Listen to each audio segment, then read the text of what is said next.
Hi guys, thanks for joining me. Happy New Year. Well, happy new calendar year anyway. We've already started the church's year. We're still in the festive Christmas period, the octave of Christmas.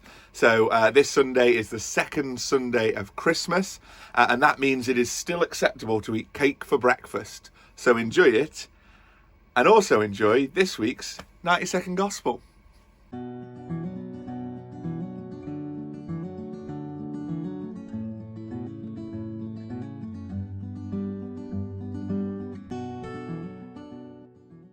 So as I said, it's the second Sunday of Christmas, and today's Gospel comes from the very, very beginning. It's the very first part of John's Gospel, and it talks about the Word becoming flesh and living amongst us.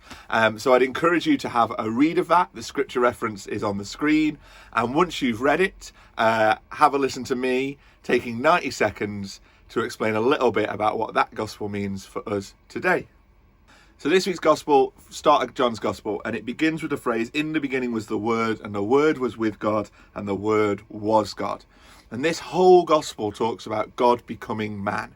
It talks about that great joy of Christmas that we've just celebrated.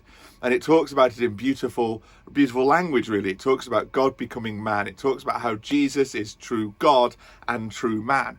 But it also talks about how not everyone will accept that. It talks about how God was rejected, how Jesus was rejected. We know that. But it also talks about how God's glory has been revealed to us. It says, "The Word became flesh and made his dwelling among us. We have seen his glory, the glory of the one and only Son, who came from the Father, full of grace and truth." God has revealed to you and to me the greatness of himself. He has revealed to you his love for us and all of the joy and truth that comes from that. And as it says in the Gospel, we can become children of God. But it's our choice. It's up to us to decide whether to do that or not. God has revealed himself to us and effectively said, it's up to you whether you believe in me or not. Here is the truth. Here is all that I can bring to you. Here is the greatness of life that comes from me.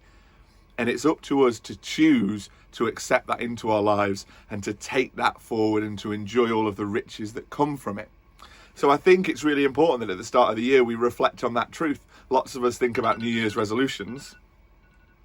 I'm just going to go over ever so slightly. Lots of us think about New Year's resolutions, and I think the New Year's resolution for me and for you this year should be that we accept the truth of God and we allow him to live in our lives.